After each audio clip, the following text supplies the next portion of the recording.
ДНХ консерванс байгууллагын Монгол дахад төлөөлөгчийн газраас нутгийн иргэдийн манлайлсан байгаль хамгаалалт төслийн хүрээнд талуудын сайн туршлагыг сурталчлах нөхөрлөл хөгжил 2022 арга хэмжээг 9-р сарын 10-наас 11-ний өдрүүдэд Ховд аймгийн Чандман сумын нутаг Дөрвөн нуурын хөвөн дээр зохион байгууллаа. Тус арга хэмжээнд Ховд, Дорнод, Хинти, Хөвсгөл, Говьалтай аймагуудын 28 сумын 180 гаруй байгалийн нөөцийн хамтын менежментийн нөхөрлөлийн 300 гаруй хүн оролцож сайн туршлага солилцсон байна. Энэ байгаль хамгаалах үйл хэргийн төлөө зүтгэж байгаа бүх хүнийг урамшуулдаг энэ систем рүү орж байгаа. Тийм учраас аймгийн иргэдийн хурлаас 2017 онд аймгийн засаг даргын үйл ажиллагааны мөрийн хөтөлбөрийг батлахдаа манай Цэвэн Арвдан дарга оролцсон, гол санаачлагыг гаргасан, бид бүхэн дэмжсэн. Манай аймгийн иргэдийн хуралд байгаль хамгаалах лобби бүлэг байдаг. Хоёр бүлгийн маань төлөөлөгч, гол төлөөлөгчд маань энд ирсэн байна. Цэвэн Арвдан аймгийн дөрвөн төлөөлөгч, манай Даруй сумын ганц ож дарга аймгийн иргэдийн төлөөлөгч. Бид бүхэн засаг даргын үйл ажиллагааны мөрийн хөтөлбөр нэг чухал заалтаар болсон. Байгаль хамгаалах үйл хэргийг иргэдийн оролцоотоо нэмэгдүүлнэ. За тэгээд дээрэс нь ерөөсөө иргэдэд урамшуулдаг юм систем рүү оръё. Эко малчин өрхийг бий болгоё. Ийм урамшуултад шагналтай болгоё. Аймгийн аварга малчнаа шагнаж байгаа бол тэгвэл аймгийн аварга эко өрхтэй болъё. Тэр байгаль хамгаалах үйл хэргийнхээ төлөө малчин хүн зүтгээд байхад яагаад тэрийг урамшуулж болохгүй гэдэг энэ систем рүү орж байгаа. Эко малчин нөхөрлөл хоршоодыг дэмжнэ. Аймгийн аварга нөхөрлөлтэй болно гэдэг ийм зорилт тавиад аймгийн засаг даргын үйл ажиллагааны мөрийн хөтөлбөрт оруулаад бид бүхэн энэнийхээ энэ шагналынхаа журмыг боловсруулад 12 сарынхаа хурлаар хилцэх гэж байна. Тийм учраас та бүхнийг төр засгийн хувьд аймаг орон нутгийн хувьд бодлогоор дэмжих ийм зайлшгүй шаардлага байгаа гэдгийг Ховд аймаг бол мэдрээд ингээд хамтарч ажиллаж байгаа. Мэдээж та бүхэн бол аймаг орон нутгатаа бас энэ зүйлүүдийг бас хийгээд ингээд явж байгаа бахаа гэж ингэж найдаж байгаамаа. Үнэхээр сая би ягаад тэр үлийн цагаан охтны тухай Батэрдэн манай зохицуулагчийн тавьсан мэдээлэл дээр асуусан ихтэй энэ байгалыг байгалаар нь авч үлдэх, байгалаар нь хамгаалах энэ хамгийн гол суурь ойлголт шүү. Энийг бид бүхэн бүр зүр сэтгэлдээ мэдээж ойлгож авах ёстой. Ягаад тэр би ТЭС-ийн жигмаар 2019 онд Америкийн нэгдсэн улсад нэг 14 хоног ажиллах ийм завшаан тохиолдсон. Тэгээд тэнд бид нар юутай танилцсан гэхээр тэнд Америкт үлийн цагаан охтон судлалын нийгэмлэг гэж байна. Үхэр огдоо судлалын нийгэмлэг гэж байна. Цөөвөр чон үсгэж үржүүлэх хүрээлэн байна. Тэгээд бид нарыг очлуулсан, харуулсан. Хар тань. Хэрвээ байгаль зүү зохисгүй ашиглах байгалыг унган төрхөөр нь байгаагаар нь хайрлахгүй бол ийм алдаанд хүрдэм аа. Бид нар энэ үлийн цагаан огтон муу юм байна, буруу юм байна, бэлчээр сөнөөж тал хэрийн жинхэнэ хортондоос энэ байна гэд устгацсан чинь жинхэнэ экосистем чи алдагдаад бүр жинхэнэ юун тэр зөвлөж мөлжиж байхгүй болсон. Үнс нуран болж үүрсэн чинь. Тэгээ эргээд тэр үлийн цагаан огтноо яаж үүсвэ? Ер нь яаж зохистой төвшөнд нь байх уу гэдэг асуудал руу орсон. Цөөвөр чоноо устгацсан чинь тэр алдартай бизон өхөр нь бүгд устцсан. Хамуурсан. Нөгөө байгалийн зохиолдлогоо гэдэг нь байхгүй болцсон. Тийм учраас энэ байгалаар нь байлгах яг унган төрхөөр нь бид бүхэн хадгалах гэдэг асуудал маш чухлаа. Мэдээж энэ ургамал амтныг нутагшуул болно. Гэхдээ маш сайн судалгаа байх ёстой гэж би харддаг. Ягаад гэвэл тэрний хамгийн бас сөрөг жишээг манай аймагт тохиолдож. Манай Харуулсан нууранд 1000 энэ яг ихэр нуур. Дөрвөн нууртай. 1970-аад оны үед 16хан ширхэг заарт харах буюу бидний хэлж байсан андатар гэдэг амттай авчраа тавьчихсан. Тэр хэдэн сая болсон. Тэгсэн чинь нөгөө Харуулсан нуурын бүс нутгийн экосистем жинхэнэ алдагдаж байсан. Нөгөө андактер гэдэг амтэн чинь жилд 2 төрдөг, нэг төрхтөө 16 зулцэг гаргадаг. Маш хурдан өссөн. Тэгээ юугаар хоолдог тэр нөгөө алдартаа дуунд гардаг, нөгөө намрын сархинд намс бүхэлждэг тэр хус ихсний чинь үндсийг идсэн. Тэгээд жинхэнэ экосистем бидний хамгийн гол проблем тэр болж байна. Энэ заарт харахаа яах вэ? Гэтэл энэ усын тусгай хамгаалалтад бүс нутаг байж идэг. Агинж болдог. Нөгөө байгаль дэлхий энэ Харуулсан нуурын жинхэнэ байдлаар бүр арлан тасраа нүүж явдаг болсон. Ийм хүндрэл бэрхшээлүүд байгаа. Тийм учраас энэ байгаль хамгаалах үйл хэргээ бүгдэн дээрээ цаашдаа өргөжүүлээд хамтын ажиллагааг маш сайн сайжруулах хэрэгтэй. За сая бас хэллээ манай ганц хойш дарга энэ аймаг орон нутгийн хэмжээнд орон нутгийн хэмжээнд нөхөрлөлтөд байгаль хамгаалалтад дэмжих энэ асуудал маш чухлаа гэж. Аймгийн иргэдийн хурал аймгийн засаг дарга түүний хамгийн газар энэ талаар маш олон арга хэмжээ авч хэрэгжүүлж ажиллаж байгаа. Мөн бидний хамтын ажиллагаа нэг илрэл бол манай сая Даруй сумд хэлдэг тэр нөхөрлөлтийн мэдээллийн төв байгаа. Нөхөрлөлт хөгжлийн мэдээллийн төв. Манай ганц хойш төлөвлөлт сая арай жоохон бахан хэлжтэй. Аймгийн иргэдийн хурлаас 50 сая төгрөгийн оролцоо оруулсан. Тэгээд одоо бид нар тэр мэдээллийн төвөө жишг байдлаар одоо хөгжүүлэх ийм одоо зорилготой ингээд явж байгаа. Манай Дариу суваас газрын шийдсэн бас 10 сая төгрөгийн дэмжлэг өгсөн. Манай ТНС байгууллага маань одоо удирдаад хөрөнгө оруулалт гол хөрөнгө оруулагчаар ажиллаад ингээд сайхан мэдээллийн төвтэй болцсон. Одоо энэгээ бүр улам цаашаа өргөжүүлэх хэрэгтэй. Энэ сургалтыг аймаг дотроо бүс үсгийн хэмжээнд баг дээр нь нөхөрлөлийн хоршоодын хэмжээнд нь дахиад хийдэг, хилдэг. Тэгээд урамшуулах энэ систем рүү орж ингэж одоо олон байгаль хамгаалагчдыг бид бүхэн бий болгох ёстой гэж ингэж бодож байгаа. Нутгийн усандаа эзэн болохын тулд бол нутгийн иргэд малчид маань өөртөө яг байгаль орчныг хамгаалах тухай хуулиараа эрхээ баталгаажуулах ёстой. Яг тэр эрхээ баталгаажуулсан сайн туршлагууд бол маш олон байгаа. Яг энэ бид нар бол энэ арга хэмжээг бол Чандман сумын нутаг дээр Дөрвөн нуурын ирэг дээр зохион байгуулж байна. Яг Чандманы 5 баг бол тавуулаа хамрагдсан байна. Ховдын бас Дарив сумын маш олон нөхөрлөлүүдээс байгуулагдсан байна. Тэдгээр нөхөрлөлүүд маань яг өөрсдийнхөө эрхийг баталгаажуулаад бусад талуудтай илүү хамтарч ажиллаад эвлэлдэн нэгтгэхийн ач тусыг бол үнэхээр гаргаж чадж байгаа. Хамгийн гол нь тэгээд бид нар маань эвлэлдэд нэгдснээрээ бол бэлчээр усны ямар нэгэн маргаангүй болсон байна. Бас уул уурхай бусад газар ашиглагч ер нь бусад талуудтай хэрхэн яаж ажиллах уу гэдэг хамтын ажиллагаагаа дээшлүүлж чадсан байна. Хамгийн гол нь эдгээр маань менежментийн төлөвлөгөө гэж боловсруулдаг. Тэгээд засаг даргатаа гэрээ байгуулдаг. Яг тодорхой тэр газар нутгийг эзэмшиж хариуцахаа тулд бол мэдээж хэрэг төлөвлөгөөтэй байх ёстой. Төлөвлөгөөтэй газартаа л бол засаг дарга гэрээ хийж хариуцуулж өгч байгаа. Тэгэхээр яг менежментийнхаа төлөвлөгөөний дагуу бид нар бол нөхөрлөлтөд дэмжиж ажиллах. Манай нөхөрлөлүүд бол яг юу хийх нь тодорхой, эвлэлтэн нэгдээд маш сайхан амжилтуудыг бол гаргасан туршлагууд бол байгаа. Тэрнээс гадна бас Хинтээ аймгийн хэд хэдэн сумдууд 9 сумд байна. Дорнод аймгийн 5 сумын үйл ажиллагаанууд байна. Тэгээд бэлчээр усны маргаан бол байгалийн нөөцийн ашиглалт гэдэг бол үнэхээр сүүлийн үед тулгамцсан асуудлыг байгаль орчны тулгамцсан асуудлуудын нэг болж байна. Тэгэхээр эдгээр тулгамцсан асуудлуудыг шийдвэрлэхэд нутгийн иргэдийн оролцоо бол үнэхээр чухал. Тэгээд тэр нутгийн иргэд маань өөрсдөө манлайлаад бид нар яг энэ нутгийн усандаа байгалаа хамгаалахын төлөө юу хийх ёстой вэ гэдэг бүх хамгаалалтынхаа үнэт зүйлсүүдийг тодорхойлж гаргаж ирээд тэрнийхээ төлөө хамтарч чадж байгаа. Тэр бол манай төслийн хамгийн давуу тал гэж хэлж болно. Орон нутгийн иргэдийг байгаль орчны үйл ажиллагаанд татан оруулах, нутгийн иргэдийн амжиргааг дээшлүүлэх, орлогыг төрөлжүүлэх чиглэлээр нутгийн иргэдийн манлайлсан байгаль хамгаалалт төслөөс олон төрлийн үйл ажиллагааг үе шаттай зохион байгуулдаг байна. Үүний нэг нь жил бүр уламжлалт болгон зохион байгуулагддаг нөхөрлөл хөгжил наадам юм а. За сүүлийн 2 жил ковид цар тахлаас шалтгаалan нөхөрлөл хөгжил наадам завсардагд байсан бол энэ жил өргөн цар хүрээтэйгээр тус наадмыг зохион байгуулж байгаа нь инэ. За манай энэ ТНС олон улсын байгууллагаас одоо 4 төсөл хэрэгжиж байгаа. За энэ 4 төсөл бол үндсэндээ Ховд аймагт 2 төсөл нь нэлээд голлох үүрэгтэй эхнээсээ хэрэгжсэн. За түүний нэг нь бол энэ нутгийн иргэдэд туршилсан байгаль хамгаалалт төсөл юм аа. За энэ төсөл эхлээд Дарив Чандан сумд хэрэгжижсэн бол 21 оноос Ховд аймгийн зүүн уртлын одоо 8 сумд хэрэгжиж байна. Өөрөөр хэлбэл Чандам, Дарив, Зэрэг, Цэцэг, Мөст, Алтай, Мөнх архин, Манхан гэд.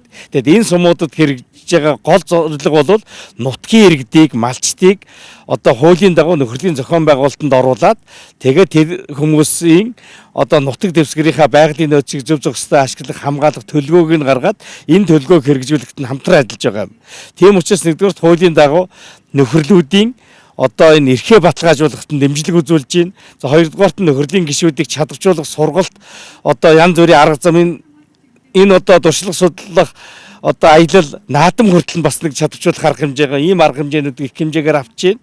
За гурав дахь нь бол нөхөрлийн гишүүд малчдыг тухайн газар нутгийнхаа давуу талыг ашиглаад малаас гадна орлогыг хөсөртэй болгохын ажлуудыг дэмжиж ажиллаж байгаа. За түүний нэг жишээ бол одоо энэ Чандан сумын Талын болог багийн одоо бомбтын гişиг ноёлогч нөхөрлийн гişүүд буюу одоо малаад амьдарч байгаа 50 гаруй айлуудын хамтарч байгуулсан энэ дөрвөн хатан аялал жуулчлалын бааз байгаа. За энэ бааз одоо 5 дахь жилдээ ажиллаж байна. Тэгэд энэ баазын талаар та бүхэн илүү дэлгэрэнгүй мэдээллийг холбогдох хүмүүсээс аваарай. Тэгэд энэ баазыг байгуулснараа зөвхөн багийн малчид жил 100 гаруй сая төгрөгийн орлого ашиг олдог байхаас гадна хамгийн гол үр дүн бол мөнгөөр илэрхийлэхгүй үр дүн бол энэ малчдын хүүхдүүд оюутан залуучууд зуныхаа амралтаар сурч өөрсдийнхөө сургалтын төлбөрийг олохоос гадна одоо нийгмийн харилцаанд орж хүнтэй одоо мэдлэг хүндлэхээс ахгуулаад одоо хүнд үйлчлэгээ үзүүлж одоо хоол ундыг хийж өгөхөөс ахгуулаад ажил хийж ингэж байгаа нь хувь хүний одоо төлөвшөлд оруулж байгаа хамгийн том хувь нэмэр маа гэж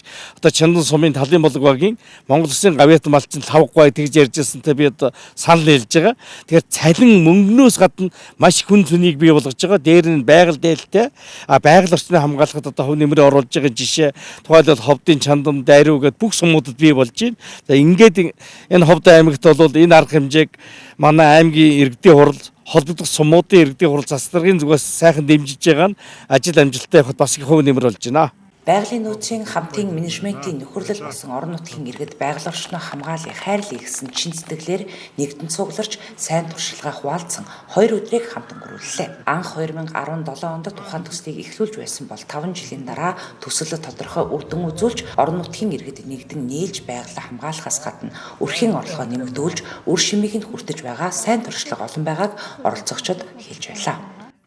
За бид Дорнот аймгийн 5 сумын төлөөлөл нэг 40 гаруй хүн TNC байгууллагаас хэрэгжүүлж байгаа нутгийн иргэдийн манлайлсан байгаль хамгаалал төслийн хүрээнд энэ нөхөрлөл хөгжил 2022 наадамд оролцохоор зорж одоо 2000 гаруй километр замыг туулж одоо энэ Ховд аймгийн Чандман сумын Дөргөн нургийн эко хотог дээр ирээд одоо энэ наадмынхаа үйл ажиллагаанд амжилттай оролцоод байж байна. Тэгээд манайхны нутгийн хувьд бол ингээд тал хээрийн бүс байдаг. За тэгээд тэнд бол одоо бэлчээр өвс уран бол харьцангуй сайхан байдаг. Тэгээд гэхдээ л одоо маш олон малын тоотлогоо сүүлийн жилүүд их эрчимтэй өсөж байгаа учраас бэлчээрийн далхлын асуудал байдаг. За мөн зэрлэг амьтдын хууль бус агналтай бол нэлээх байдаг. За гол нь бол цагаан зэр, тарвагны хууль бус агналтууд байдаг.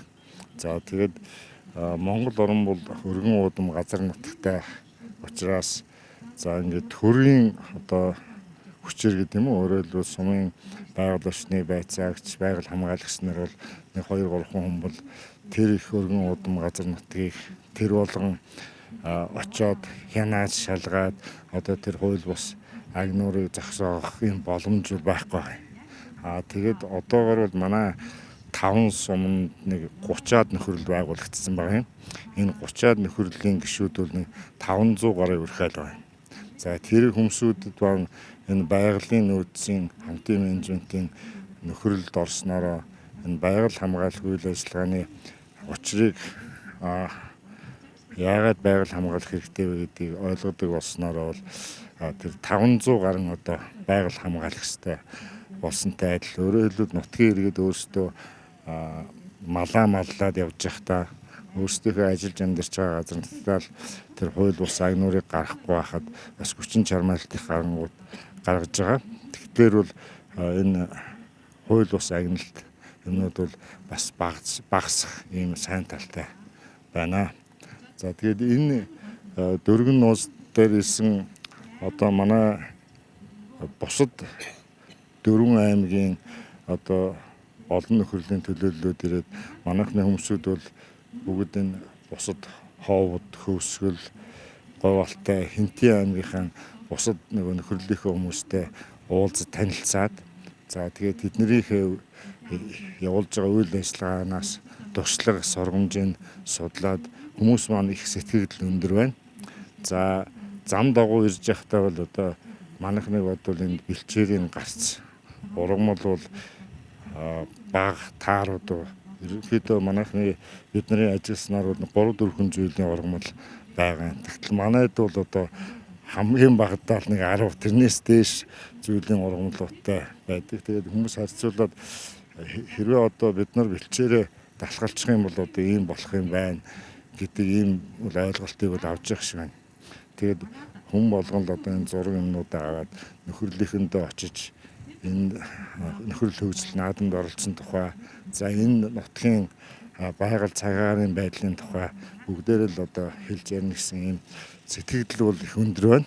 Тэгээд эндээс хүмүүс маань энэ бусад аймгийнхаа нөхөрлөлийн хүмүүстэй шипийн холбоо гэдэг юм уу одоо цаашдаа хамтарч ажиллах ийм чиглэлээр танилцаад, уулзаад ингээд байж байгаа. Манай Говьтай аймгийн энэ Тонксумын теннис төрийн ус байгууллагын төслийн хүрээнд одоо байгаль орчны ерөнхий утганд байгаль орчны хайрлаа хамгаалах, хонгон нагшин байдлаар нүүр хожид үлдээж өвлүүлэх энэ ерөнхий агуулгыг одоо маш их дэмжиж энэ нөхрөлөө байгуулсан. Тэгээ за энэ нөхрөлөө байгуулаад бид нар одоо 10 сар болж байна. За энэ хугацаанд одоо ерөөсөө тэр нутгийн манай нутагт одоо тийм элдв зөрчил ангийн теориотан газар ухалт мухалт тийм алт оруулмар тийм байдгүй. Тэгээ зөвхөн одоо эвсэг хулам гэдэг нуураа түшиглээд манай нуур бол их онцлогтой нуур л да. Тэг сайхан цагаан давстай сайхан эмчилгээний ногоон шавартай аргашаантай сайхан одоодны тийм нуур байгаа. Тэрийг түшиглээд тэрүүгээр энэ ард иргэд малчтынхаа амжиргаа авах яхан дээш татах зорилгоор одоо үүсгэн байгуулагдсан хоршоо байгаа. Говьд аймгийн Чандман сумын Талын булаг багийн бомбтын хишиг ноёлогч нөхөрлүүдийн үүсгэн байгуулсан дөрвөн хатан жуулчны эко баазыг онцолж болохоор байна. Байгалийн үзэсгэлэн бүрдсэн дөрвөн нуурын хөвөн дээр байгуулагдсан тус бааз нь нар салхины эрчим хүчээр хангагдсан төдийгүй боловсон, бие засах газар, халуун ус, шүршүүр, бичил цэвэрлэх байгууламж стандартад нийцсэн гал тогоотой. За нэг дор 60-аас 80 хүн хүлээн авах хүчин чадалтайгаар үйл ажиллагаагаа явуулж байна. Анх Талын булаг багийн нөхөрлийн гишүүд 24 сая төгрөг буюу нийт хөрөнгө оруулалтын 20%-ийг нь гаргаж үлдсэн 80%-ийг нь ТНС байгаль хамгаалах нутгийн иргэдэд түшиглсэн байгаль хамгаалах төслөөс 98.9 сая төгрөгийн хөрөнгө оруулалтыг тус хийсэн байдаг. За хамгийн гол нь нийт ашиг орлогынхаа 30%-ийг нь байгаль хамгаалах арга хэмжээнд, 30%-ийг нь нөхрөлийн гишүүд айл өрхүүдэд, 30%-ийг нь эко баазын тогтчлолт, өргөтгөл шинжилэлд, 10%-ийг нь эрсдлийн санд төвлөрүүлдгээрээ онцлогтой юм. За жилээс жилд дөрвөн хатан жуулчны баазыг зорин иргэсэд олширч энэ хэрээр ашиг орлогч нэмэгдэж байгааг нутгийн иргэдэд түшиглсэн байгаль хамгаалах төслийн Чандман сумын орон нутгийн зохицуулагч Догсом дурдж байлаа. За тэгээ баазын тухайд гэх юм бол туршлага болох үед одоо бусад нөхрөлүүдэд үлгэр дуурайл болохоор одоо сайн одоо тийм туршлага байгаа. Энэ юу гэхээр баазынхаа одоо тухайн жилийн цэвэр орлогын одоо цэвэр ашигын 30%-ийг болохоор нөхрөлүүдийн одоо гишүүд өрхөө орлого нэмэгдүүлэх чиглэлээр хувьцааныхаа одоо хувьцаа болгож шууд одоо авдаг. 30% нь болохоор нөхрөлүүд маань өөрсдөө байгалийн нөөцийн хамтын менежментийн төлөвлөгөө гэж юмтай тэр төлөвлөгөөнийхөө дагуу байгаль хамгаалах үйл ажиллагаанд одоо үйл ажиллагаа явуулдаг. Энэ төлөвлөгөөг хэрэгжүүлэх санхүүгийн одоо доктортой их үүсвэртэй одоо 30% болж байгаа. Тэр 30%-ийг энэ арга хэмжээнд бол зардаг байгаа. Мөн дээрээс нь 30%-ийг бол баазынхаа одоо тухайн жилийнхаа баазын өргөтгөл зарцуулаад явдаг. За 10% нь болохоор 5% нь баазын өргөтгөл, 5% нь мөн нөхрөлийн одоо эрсдэлд одоо ингээд тооцогдоод явдаг. За тэгээд жилээс жилд бол баазын орлого бол нэмэгдэж байгаа. Өнгөрсөн жил одоо ковидээс бол болоод ажиллаагүй. Тэрний өмнө 20 онд болохоор 70 сая орчим төгрөгийн одоо хөрөнгө оруулалт орлого олоод түүнээсээ нэг 15-6 сая төгрөгийн цэвэр ашиг олсон байдаг. Тэрийг одоо мөн яг энэ зарчмаараа малчтай одоо хуваарлсан. Тэрний дараа одоо энэ жилийн тухайд гэх юм бол бас орлого өнгөрсөн оныхоос нэмэгдэж жилийн тухайд нэг 110 орчим сая төгрөгийн одоо борлуулалтын орлоготой түүний эндээс урьдчилсан байдлаар хагад нэг 40 гаруй сая төгрөгийн одоо цэвэр ашиг олох юм боломжтой. Хэрвээ 40 гаруй сая төгрөгийн цэвэр ашиг олох юм бол одоо 30% тасгатаар 12 сая төгрөгийг нөхрөлийн гишүүд шууд одоо өөрсдөө өрхөө орлого нэмэгдүүлж аавна. 12 сая төгрөгийг мачтын одоо нэг байгалийн нөөцийн хамтын менежмент төлөвлөгөөгөө байгаль хамгаалах төлөвлөгөө хэрэгжүүлэхэд орлогыг хөөсрүүлж очин. За энэ мэтлэнгээр ингээд үйл ажиллагаанд бол тогтмол явдаг. Нөхөрлөл хөгжлийн наадам 2022 арга хэмжээний хүрээнд нөхөрлөлүүд өөрсдийн үйлдвэрлэсэн бүтээгдэхүүнээрээ үзэсгэлэн гаргаж борлуулалт хийжээ. Мөн олон төрлийн тэмцээн уралдаан зохион байгуулж сайн туршлага солилцсон өөр хоорондоо шипинг холбоо тогтоож цаашид бүх талаар хамтран ажиллагааж илэрхийлж байлаа. Ийхүү 5 аймгийн 28 сумын 180 нөхөрлөлийн 300 гаруй гишүүд 2 өдрийн турш чуулж төслийн зүгээс цаашид хэрэгжүүлэх үйл ажиллагаанд өөрсдийн саналаа тусган ажиллажээ.